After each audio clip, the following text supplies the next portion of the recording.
In AD 270, the Roman Empire is effectively split 3 ways. In the east, for the first time since Cleopatra, power isn't held by a Roman emperor, nor by a barracks general. It's in a woman's hands. In Palmyra, between Syria and the routes to the Euphrates, after Odaenathus is murdered, command doesn't pass to a Roman officer. It passes to Zenobia, his wife, regent for her son Vaballathus, but ruler in practice. She isn't a makeshift usurper, a warrior queen who commands armies, takes territory, and challenges imperial authority, at times even claiming the title Augusta. Zenobia is also highly educated. She speaks several languages with ease, moves comfortably between Greek, Roman, and Eastern cultures, and, tradition says, even writes a treatise on Cleopatra, presenting herself as her ideal heir. Not vanity, politics. It's her way of claiming Palmyra is not merely a rebel province, but a world capable of ruling itself. While Aurelian struggles to stabilize Italy and the Danube, Palmyra starts making decisions for Syria, for Arabia, and then for an enormous prize: Egypt, Alexandria, grain, and the mint.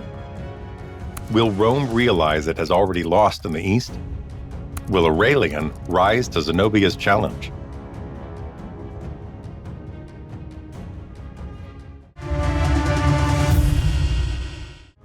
To see how Zenobia can take command of Rome's eastern world, we have to go back to Palmyra around AD 267.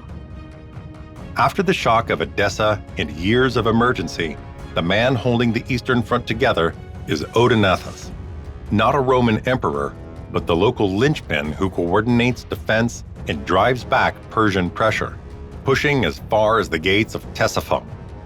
Then, suddenly, that linchpin disappears. Odaenathus is murdered in Syria, along with an older son, in what sources describe as a court conspiracy. Some put it at a banquet, others name Maeonius as the killer, or the beneficiary. The details differ, but the effect is the same. In an instant, the East loses its on-the-ground coordinator. And in that vacuum, Zenobia, Odaenathus' wife, steps forward. This is an internal transition, not a revolt. She takes control as regent for her son Vaballathus, still too young to rule. The move prevents internal fragmentation and preserves the formal order. It keeps taxes flowing and the chain of command intact, at least on paper. And Rome can't simply send a general to replace Palmyra. With Italy, the Danube, and Western crises, the imperial center lacks the ability to garrison Syria. By necessity, it accepts what works. But why can Palmyra carry this weight? Because it isn't a fringe outpost, it's a geographic hinge point. It sits between inland Syria and the routes to the Euphrates, close enough to major cities to intervene within days, yet far enough out to control the desert roads. The numbers make the map clear. Palmyra lies about 140 miles from Damascus and about 170 miles from Antioch along the main Syrian route. Toward the Euphrates, it's a little over 125 miles. It isn't an isolated city, it's a hub linking towns, fords, tracks, and supplies. Palmyra lives off transit. Its wealth depends on trade routes. It controls no port and no great river. It governs the traffic that crosses the desert and flows toward Emesa, Damascus, Antioch, and then the coast. And this isn't just legend. A customs tariff carved in stone, the Palmyrene tariff, dated to AD 137, shows a city accustomed to measuring, taxing, and regulating trade. It's a snapshot of a working fiscal system. In a world where a caravan convoy can cover about 16 to 19 miles a day, controlling a hub like this means controlling time. Who passes, when, and how much gets paid. That revenue pays for the most important part of power: armed men and equipment. That's where real authority lies. And in the desert, mobility and mounted units matter more than sheer numbers. Heavy cavalry, archers, and local networks that can protect the routes and strike quickly wherever the frontier shifts. Zenobia moves in this reality with one decisive advantage. She doesn't look like an outsider. Her dynasty adopts Roman forms and names, Septimia, and governs with recognizable tools: city administration, titles, institutional continuity. It looks Roman enough to be accepted publicly, but the substance remains local. Guarantee security, keep urban cities loyal, and keep money and supplies moving. So without spectacular proclamations, a new center of power takes shape between Palmyra, Emesa, and Antioch, an east that formerly speaks in Rome's name, but increasingly answers to whoever is on the ground and in control. And it's on this new normal, before the great conquests, that the Queen of Palmyra takes the next step. Zenobia no longer merely guards the frontier. She begins taking provinces in broad daylight, provinces that aren't periphery at all, but the empire's economic heart. Did you know that most people who watch our documentaries aren't subscribed yet? If you enjoy animated maps and history, join our community. Leave a like and subscribe so you never miss the next episodes. Around AD 271, the kingdom of Palmyra makes a decisive leap. It no longer limits itself to controlling Syria, but annexes Egypt as well, a province that is not a frontier, but the empire's economic center. This is no sudden windfall. It is a deliberate strategic choice. The line of advance is straightforward. From Syria, the Palmyrene force moves south, crosses Palestine, passes through the Sinai, and reaches the Nile Delta, aiming at Alexandria. It isn't a vast mass. The latest estimates suggest roughly 10,000 to 20,000 men, a picked force made up mostly of Palmyrene heavy cavalry, archers, and mobile eastern units. It's an army built to move fast, not to besiege city after city. Zenobia stands at the center of the decision. Sources depict her as involved in military choices, and tradition places her on the scene at least in the operation's crucial phases. She pays the troops, keeps discipline, and guarantees continuity of command. In an age absent of emperors, presence in the field gives her power enormous legitimacy. The Roman prefect of Egypt, Tanaggio Probus, tries to react, but the imbalance isn't only numerical, it's structural. Probus has no large field army concentrated in one place. In Egypt, forces are traditionally limited. Legionary detachments, auxiliary troops, and urban garrisons for a total of 5,000 to 10,000 men scattered along the Nile, across the Delta, and in the cities. He has to defend a vast territory while the enemy advances as a single column. The outcome is swift. Probus is defeated and dies. Sources disagree on how, but not the result. This is not a siege campaign. Once the prefect falls, some estimates suggest 80 to 90% of the cities involved go over to Palmyra without fighting. Taking Alexandria means the harbor, the mint, and above all, control of a crucial share of revenue and the grain that feeds Mediterranean cities. With Alexandria in its hands, Palmyra becomes a major economic power in the region. And in Egypt, there's a clear paper trail of the transfer of authority. In papyri, in administrative formulas, in official headings, and in dating systems. These documents tell us Egypt has changed masters. One figure captures the scale of the blow. Antioch and Alexandria lie about 500 miles apart as the crow flies. This isn't a province Rome can retake in a few weeks. That distance multiplies time, cost, and risk just when the empire has no margin to maneuver.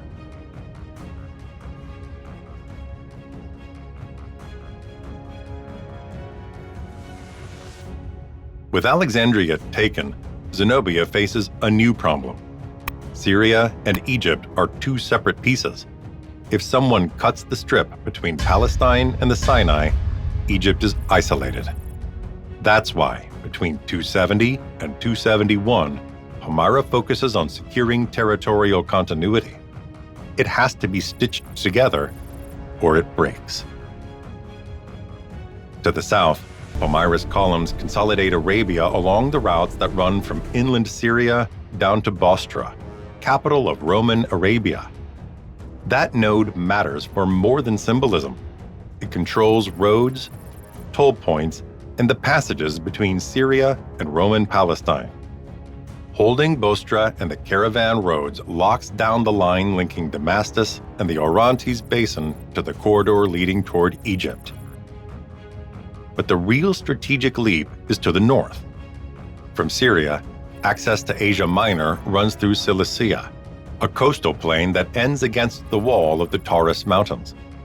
The passes are few and unavoidable. The Cilician gates, and whoever controls them decides who can climb onto the Anatolian plateau and who stays trapped to the south.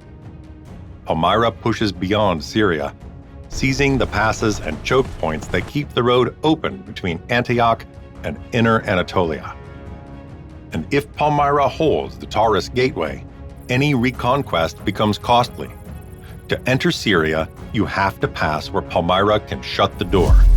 And when a power controls roads and passes, it can start calling itself an empire.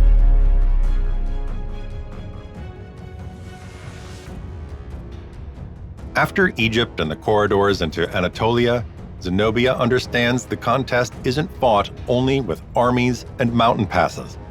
It's fought with something even more dangerous: legitimacy. For months, Palmyra stays in a gray zone. It effectively rules Syria, Arabia, and Egypt, yet can still present it all as management in the empire's name, a local power needed because Rome is not present. Then comes the turning point, not with a speech, but with titles. In official language, Vaballathus, her son, rises step by step, from Rex to Imperator, and finally to Augustus. It's a way of bringing him, piece by piece, into the imperial rank itself. Alongside him appears Zenobia. On some coin issues and in official presentations, she is described as Augusta, a choice historians place between late 271 and 272 with disputed chronology, but with a meaning that is unmistakable. Here, the image of the second Cleopatra is born. Whether the lineage is true matters less than the message. After Egypt, invoking Cleopatra means saying this: Alexandria is not an occupied province, but a legitimate throne, and the East is no longer a loyal periphery, but a world capable of naming its own center of power. The break doesn't come with the proclamation. On Alexandrian coinage and in other official formulas, Vaballathus takes the titles Imperator and Augustus and is paired with Zenobia as co-Augusta. Augustus isn't decorative. It's the Roman imperial title above all others. From this moment, Vaballathus is no longer an extraordinary governor, but an alternative emperor, and Rome can no longer pretend nothing is happening.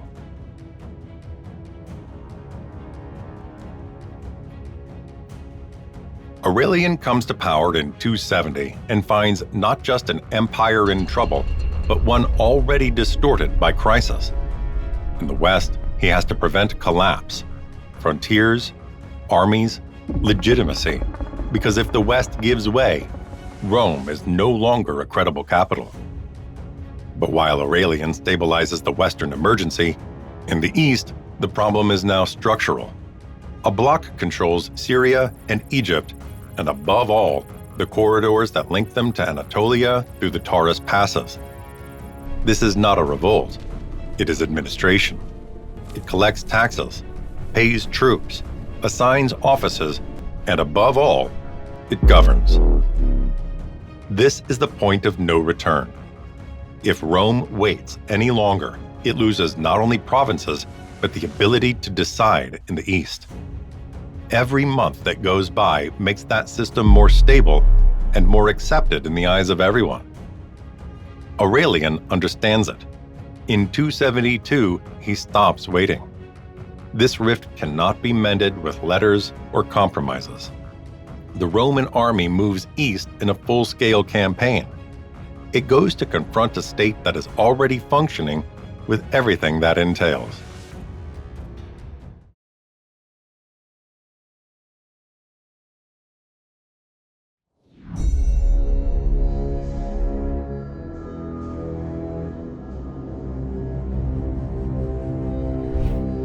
This is the moment Rome almost split in two. In 272 AD, the entire Eastern Empire answers to one woman, Zenobia, not as rebel, not as governor, as ruler. She mints coins like an empress, commands armies like a sovereign, controls the richest trade routes in the Roman world. When Aurelian marches east, he has one problem. He can't afford a long war, because every day she rules makes her empire feel permanent. So here's the real question. How do you destroy a rival empire that actually works? Why does it collapse in a matter of months?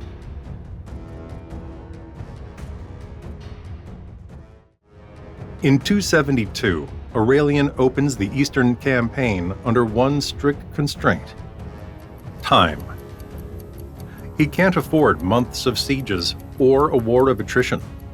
Every city that holds out slows the advance. Every week lost makes Palmyrene rule feel more stable, more accepted. The strategy is forced. Win a chain of surrenders, not just single victories. Aurelian doesn't move a giant army, but a mobile force of tens of thousands, on the order of 30,000 to 40,000, built to march and strike in sequence. Alongside infantry, cavalry plays a decisive role, strengthened in the previous years precisely to respond quickly to crises on multiple fronts. It's an army designed to arrive first, not to sit before walls and wait for engineers to break them. The march makes it obvious. From the Balkans and Thrace, the army crosses the Bosporus and pours into Asia Minor. Here, distance matters more than numbers. Cities are separated by days of marching, and road junctions set the campaign's tempo. An army on campaign averages about 9 to 12 miles a day. Crossing Anatolia takes 4 to 6 weeks, not a few days. Lose time, and you can lose the war before you ever reach Syria.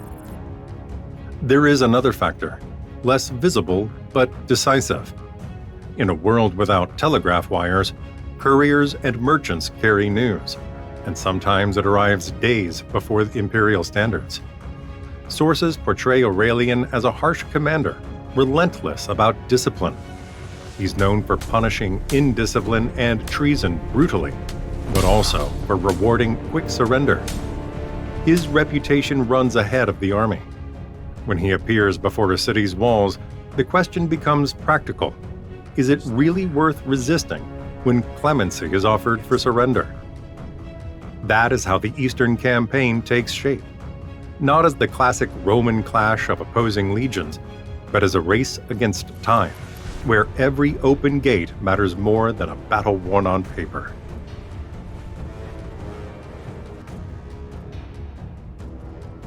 In the spring of 272, when Aurelian enters Anatolia, the war takes on a completely different shape. Palmyra loses ground not because it's crushed in a series of battles, but because Asia Minor's city network shifts. Many cities open their gates. Some resist, but the dominant effect is surrender as a calculation. Each open gate means days, sometimes weeks, saved, and above all, lives spared on both sides. Anatolia isn't a compact frontier. It's a mosaic of plateaus, valleys, and road junctions. Regions like Cappadocia and Galatia matter because they connect the key corridors into Syria. Whoever controls these junctions gains a major strategic and logistical advantage. It's in this context that late antique sources recount a famous episode. Tyana, a city of about 25,000 inhabitants, not a minor place, but a substantial urban center in inner Anatolia. After taking the city, Aurelian reportedly chose to spare it, foregoing plunder and exemplary punishment. Sources tell the story differently, yet the strategic meaning is clear. A spared city sends a far more powerful message than a destroyed one, to every town ahead. Clemency here isn't kindness, it's a strategic shortcut. If a city learns that surrender means survival, while resistance risks everything, the choice becomes rational. That is how Anatolia begins to yield, not under legionary blows, but under the weight of time Aurelian refuses to lose before the campaign reaches Syria.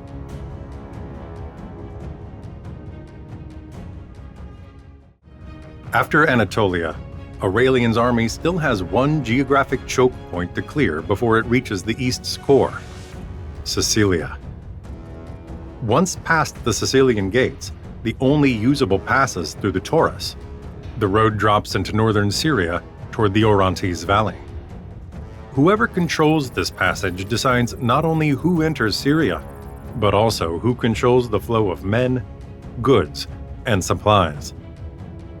From the Sicilian gates to Antioch is about 125 miles, roughly 10 days marching for an army, if nothing stops it en route.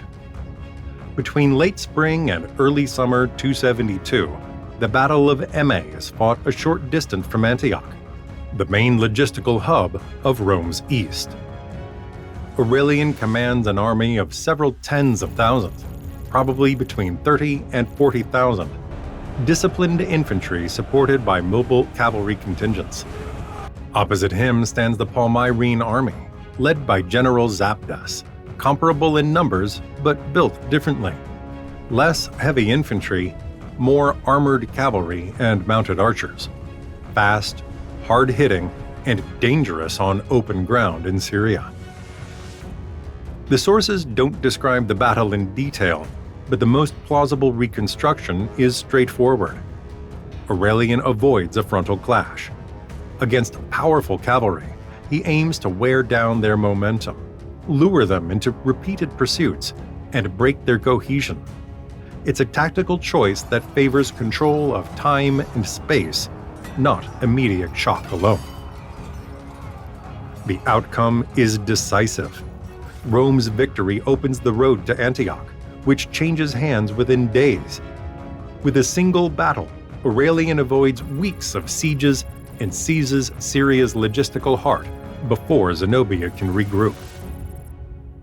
At this point, it might seem the war is over. In reality, it has just entered its most difficult phase.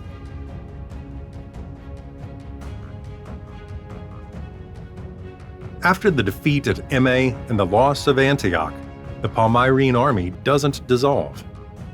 Antioch and Emesa are about 125 miles apart. At an army's pace, it is 10 to 14 days, but with reorganization and pursuit, it easily becomes 2 or 3 weeks. Within a few weeks, General Zabdas gathers what remains and falls back south along the Orontes corridor. He chooses Emesa, the last place Palmyra can still attempt a regular battle. Emesa is not a random position. It's the junction linking inland Syria to the desert lines. Beyond Emesa, the war can no longer be fought as a conventional campaign. But Emesa also carries a specific symbolic weight in the 3rd century. From here came a priestly dynasty tied to a local solar cult that only a few decades earlier had turned religious power into imperial power. In 218, a young priest from Emesa, remembered as Elagabalus, was lifted onto Rome's throne by Eastern legions. that precedent still matters in 272. Emesa is a reminder that the East is not a passive periphery, but a land that can produce emperors, armies, and alternative legitimacy.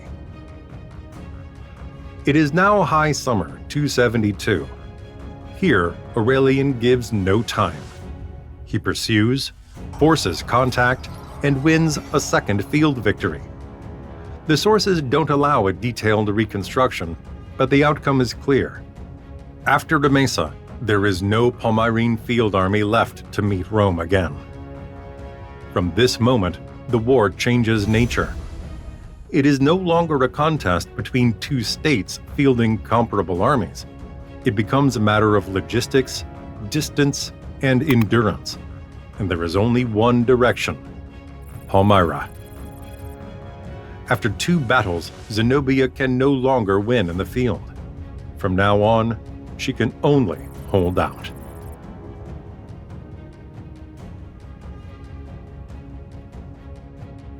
After Emesa, the war's direction is fixed. Aurelian marches from Emesa toward Palmyra, crossing land that isn't an ordinary province, but desert. Here, water, distance, and the ability to move men and animals without steady supply lines decide everything. Palmyra exists because it controls passages between Syria and the Euphrates. If the oasis falls, the whole system falls with it. The Roman army reaches the city and lays siege. It is not a siege meant to last months. In an isolated oasis, the difference is made in days and a few weeks. Palmyra is fortified, yet isolated. Late antique sources describe an exchange of letters between Aurelian and Zenobia. He demands surrender, promising clemency. She answers, asserting her rank and right to rule. Beyond the details, the meaning is clear. Not rebel versus emperor, but two sovereignties. It is an exchange, and both sides know what is at stake. When it becomes clear that Palmyra cannot hold long, Zenobia plays her last card. She tries to flee east, aiming for the Euphrates and Persian help. Palmyra lies about 90 to 125 miles from the river. For a mounted escort, it is a sprint of a few days, but in the desert, every hour counts. Zenobia is captured before she can cross it. Palmyra surrenders. Aurelian, for now, does not destroy it. He leaves a reduced garrison, only a few hundred men, enough to control the city, not to withstand a new revolt. Palmyra is spared, Zenobia is alive, and the war seems closed with a relatively mild settlement, for now. But it is only an apparent truce.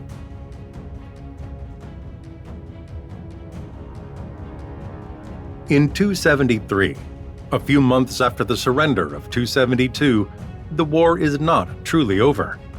Palmyra rebels again. Sources differ on details, but the sequence is clear. The Roman detachment left in the city after the 272 surrender is wiped out. This is not a legion deployed in open battle, but a garrison made of detachments and control troops. We're talking hundreds, perhaps over 1,000, killed or scattered during the uprising. The result is stark. Roman authority inside the city is erased almost overnight. In the 3rd century, this is a point of no return. Eliminating a garrison after accepting imperial clemency means there is no longer any path to compromise. When the Second Revolt breaks out, Aurelian has already returned west, between Italy and Gaul.